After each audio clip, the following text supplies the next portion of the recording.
करता हूँ आप लोग बहुत बहुत बहुत अच्छे होंगे। तो हाजिर हैं आज फिर से एक और प्रॉब्लम के साथ, और जो अपना काम है क्वेश्चन डिस्कस करना। तो आज किस टॉपिक और किस एग्जाम के ओरिएंटेड जो क्वेश्चन है वो मैं लेके आया हूँ। एक्चुअली ये क्वेश्चन जो है वो IOQM 2023 का क्वेश्चन है। यानी जो IOQM क्या होता है ये सब लोग जानते होंगे, जो मैथ्स वाले, मैथ्स ओलंपियाड स्टेज 1 उसका क्वेश्चन है। तो ये क्वेश्चन यानी बोला जा सकता है तो ओलंपियाड वालों के लिए भी है और JEE वालों के लिए भी है। तो क्वेश्चन क्या है आपको मैं दिखाता हूं, चलिए चलते हैं अगले स्लाइड पर। क्वेश्चन ये क्वेश्चन है IOQM 2023 का क्वेश्चन, और मैं इसको कह सकता हूं ये एडवांस, ये क्वेश्चन का अगर मैं लेवल डिस्कस करना चाहूं तो ये इजी क्वेश्चन है, ज्यादा टफ नहीं है, और बोला जाए तो उतना इजी भी नहीं है। तो लोग बोलेंगे यार इजी टफ नहीं तो एडवांस में कैसे आएगा। मैंने कई बार बताया है और आज फिर से बताता हूं और हमेशा बताऊंगा कि advance doesn't mean tough question. Advance का मतलब ये नहीं है कि सिर्फ आपको टफ क्वेश्चंस करने हैं, ऐसे क्वेश्चंस करने हैं जो रेलेवेंट हो, और ये एडवांस रेलेवेंट क्वेश्चन बिल्कुल है। ये एडवांस्ड रेलेवेंट क्वेश्चन है, ठीक है। देख लेना भाई लोग, स्पेलिंग देख लेना रेलेवेंट की, गलत हो तो फिर मुझे गाली मत देना, ठीक है। इसलिए मैं मिटा रहा हूँ स्पेलिंग रेलेवेंट की। तो ये क्वेश्चन किसके लिए, एडवांस रेलेवेंट के लिए। तो क्वेश्चन आसान है, एक बार वीडियो को आप लोग पॉज कर लीजिए, पढ़ लीजिए और सॉल्व करने का प्रयास कीजिए।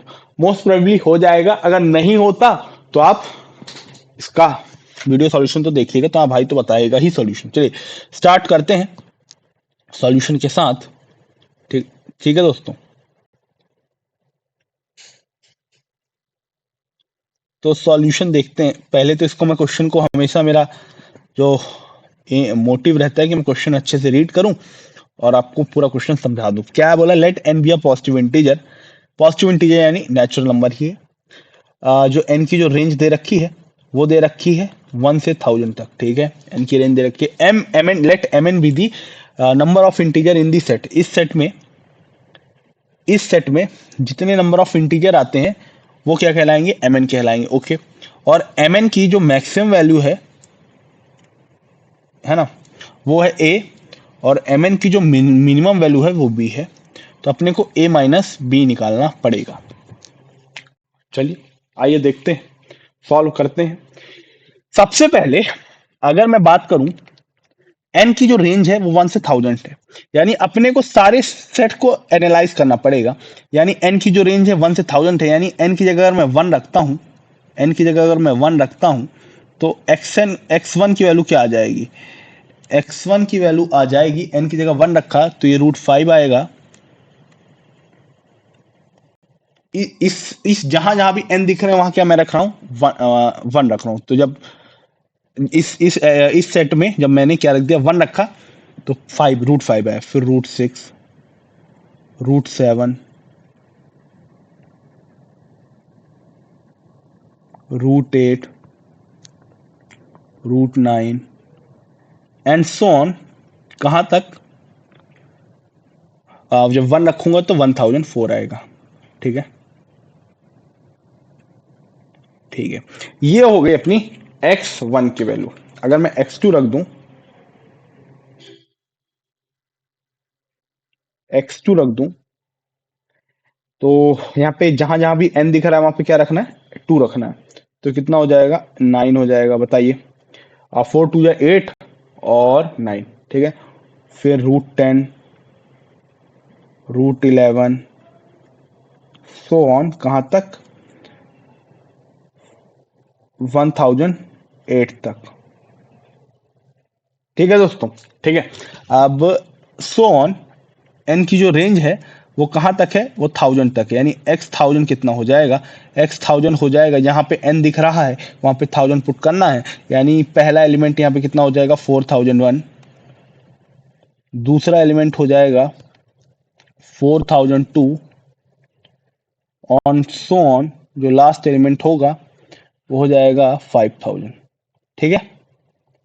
क्लियर है कि इतनी बात, आप लोग बोलोगे इतनी बात तो क्लियर है, इसमें कोई दो राय वाली बात नहीं है।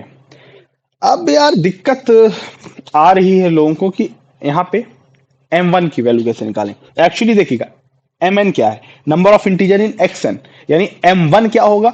Number of integer in X1। ठीक है, मैंने क्या बोला, एक बार दोबारा दोहराता हूं।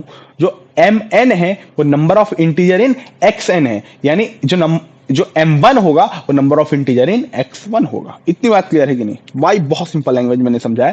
ठीक है, तो मैं ये कह सकता हूं कि इसमें कितने X1 में जितने नंबर ऑफ इंटीजर होंगे वही M1 की वैल्यू होगी। लोग बोलेंगे हाँ, तो यार ये बताओ, 5 एक परफेक्ट स्क्वायर है? आप कहोगे नहीं। 6 एक परफेक्ट स्क्वायर है? नहीं। 7 एक परफेक्ट स्क्वायर है? नहीं। 8 परफेक्ट स्क्वायर नहीं है, लेकिन 5 एक परफेक्ट परफेक्ट स्क्वायर है, यानी इसमें ए पहला इंटीजर आ रहा है 3, और इसी तरह 16 भी इसमें प्रेजेंट है। 16 के बाद आता है फिर 25, 25 के बाद क्या आएगा? Perfect square. 25 के बाद आएगा 36, वो ही प्रेजेंट है। यानी बोला जाए तो देखिए, ये कितना है? 1004। 1004 से पहला परफेक्ट स्क्वायर क्या हो सकता है? 30 का स्क्वायर क्या होता है? 30 का स्क्वायर 900 होता है। और 31 का स्क्वायर अगर मैं देखना चाहूँ, 31 का स्क्वायर हो जाएगा, देखिएगा 31 का स्क्वायर 1 3 3 9 1 6 961। आई थिंक 961 एक जो होगा लास्ट परफेक्ट स्क्वायर होगा, जो कि 31 का होगा। इसके बाद मुझे लगता है जो 32 होगा उसको एक्सीड कर जाएगा, लेकिन फिर भी हम देख लेते हैं। 32 अगर इसमें कैलकुलेटर भी होता है तो मैं कैलकुलेटर यूज करके आपको दिखाता हूँ। ठीक है, अरे यार कैलकुलेटर में ज्यादा टाइम लगेगा। फिर भी देखिए 32 का स्क्वायर कितना हो जाएगा भाइयों? 32 इंटू 32 कितना हो जाएगा? देख रहे हैं 1024, यानी एक्सीड कर रहा है ना? यानी 1004 को एक्सीड कर रहा है, यानी जो लास्ट इंटीजर होगा इसका 31 होगा। यानी 3 4 5 6 से लेकर 31, इसमें कितने एलिमेंट हो गए? यानी M1 की वैल्यू कितनी हो जाएगी? M1 की वैल्यू हो जाएगी,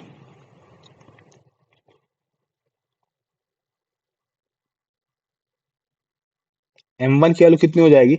M1 में कितने एलिमेंट थे?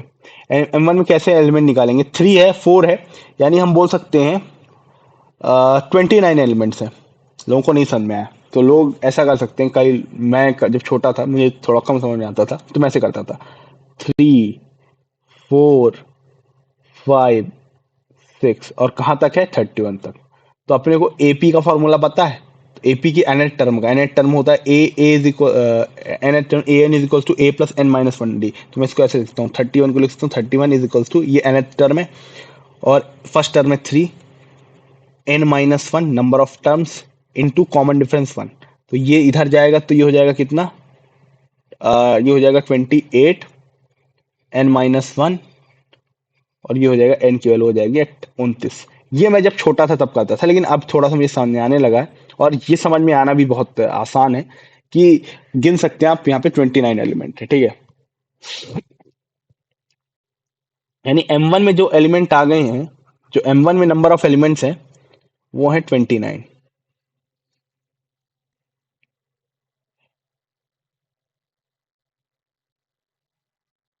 M1 में कितने एलिमेंट्स आ गए? 29 एलिमेंट्स आ गए। अब बात करते हैं X2 पर।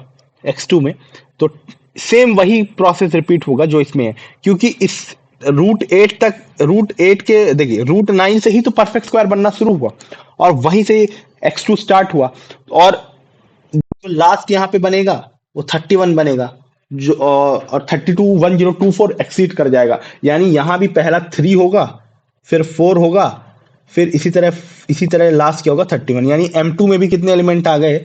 M2 में भी आ गए 29 एलिमेंट्स। M2 में भी कितने आ गए? 29 एलिमेंट्स। ठीक है, M2 में भी कितने आ गए? 29 elements, and so on. M1000 में कितने एलिमेंट होंगे? थोड़ा सा थोड़ा सा अब दिमाग लगाने वाली चीज है, इसको अच्छे से समझेंगे। ठीक है, जो इसका M1000 में कितने एलिमेंट होंगे, है ना? M1000 यानी M1000 एलिमेंट नहीं होंगे, वो X1 में एलिमेंट होंगे। मैं कई बार गलत बोल रहा हूँ। वो m1000 में कितने, m1000 तो एक वैल्यू है, x1000 में कितने एलिमेंट होंगे वही किसकी वैल्यू होगी, m1000 की वैल्यू होगी, ठीक है। सॉरी, देखो 4001, 4002, है ना। तो 4000 से छोटा मतलब इसके नियर एक परफेक्ट स्क्वायर क्या होता है, इसके नियर परफेक्ट स्क्वायर क्या होता है, देखो 6 6 कितना होता है 36, यानी 60 कितना हो जाएगा 3600, है ना। तो मैं कैलकुलेटर वापस निकालता हूँ। 6 × 6 होता है 36, यानी 3000, यानी 61 × 61 कितना होगा, 60 × 60 कितना होता है 3600, 61 × 61 कितना हो जाएगा भाई लोग, देख लो। 3007, अभी भी छोटा है। आप लोगों को ये सब नहीं करना है भाई लोग, ये तो मैं इसलिए कर रहा हूँ क्योंकि आप लोगों का टाइम बचे। 62 × 62 आप लोगों को तो बकायदा कैलकुलेट करना है। 3844, 62 हो गया ना। 63 देखते हैं एक बार।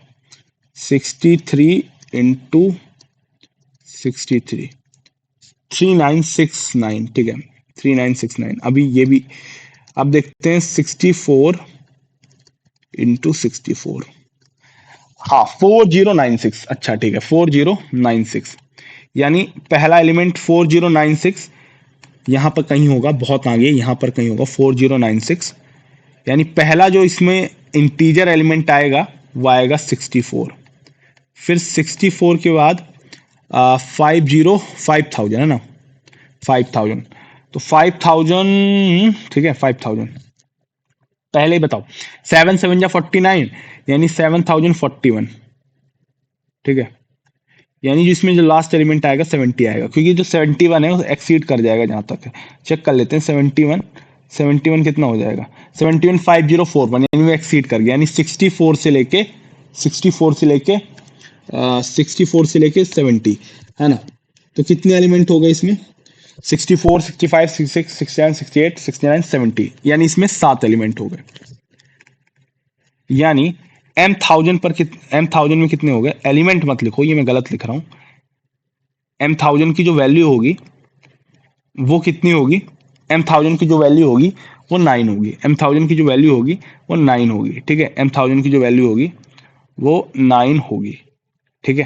जो m1000 की वैल्यू होगी 9, यानी यहां पर जो सबसे बड़ा एलिमेंट होगा, अब कई लोग ये पूछेंगे कि ये बताओ तुम ये कैसे प्रूफ कर सकते हो कि यहाँ पे जो 29 होगा वो सबसे बड़ा होगा और 9 सबसे छोटा होगा। इसका प्रूफ करने का सबसे सिंपल तरीका ये है, ये बात हमेशा आप ध्यान रखिए, जैसे जैसे नंबर का डिफरेंस बढ़ता है, जैसे जैसे बोला जाए तो नंबर बढ़ते हैं, सॉरी, जैसे जैसे नंबर बढ़ते हैं उनके बीच का डिफरेंस बढ़ता है। जैसे अगर मैं बात करूं 2² - 3², सॉरी 3² - 2², इसकी वैल्यू क्या आ रही है,